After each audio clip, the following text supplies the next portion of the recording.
हमारे मुआशरे का एक बड़ा अलमिया ये है कि पढ़े लिखे वालिदैन भी रिवायती सोच से बाहर नहीं निकल पाते।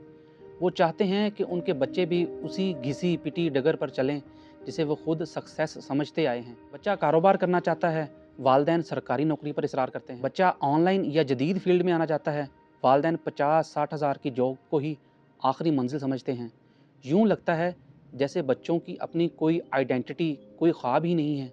वालिदैन का बच्चों के मुस्तकबिल का फ़ैसला करना दुरुस्त है, मगर फ़ैसला मुसल्लत करने से पहले ये देखना ज़रूरी है कि आया बच्चे के अंदर इस रास्ते की कैपेबिलिटी भी है या नहीं। मुमकिन है आप लोहे की तवक्को कर रहे हों और आपका बच्चा असल में सोना हो। बस सही पहचान की ज़रूरत है। आज बैचलर, मास्टर, हत्ता के एमफिल और पीएचडी करने के बाद भी बेशुमार नौजवान कामयाब नहीं हो पाते। क्यों? अक्सर ये डिग्रियां उनकी अपनी चॉइस नहीं, बल्कि वालिदैन के ख्वाब होते हैं। मेरा बेटा इंजीनियर बनेगा, मेरी बेटी डॉक्टर बनेगी, और यूं कीमती साल और लाखों रुपए इन्वेस्ट करके करके भी हासिल कुछ नहीं होता।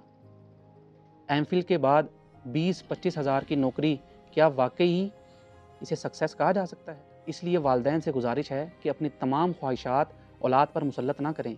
बदलते वक्त को समझें, फ्यूचर ट्रेंड्स को देखें और अपने बच्चों की दिलचस्पियों और सलाहियतों को पहचानें।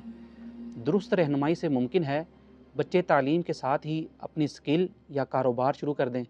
बच्चे बजाय इसके कि सालों पढ़ने के बाद सिर्फ एक छोटी सी नौकरी के इंतज़ार में रहें।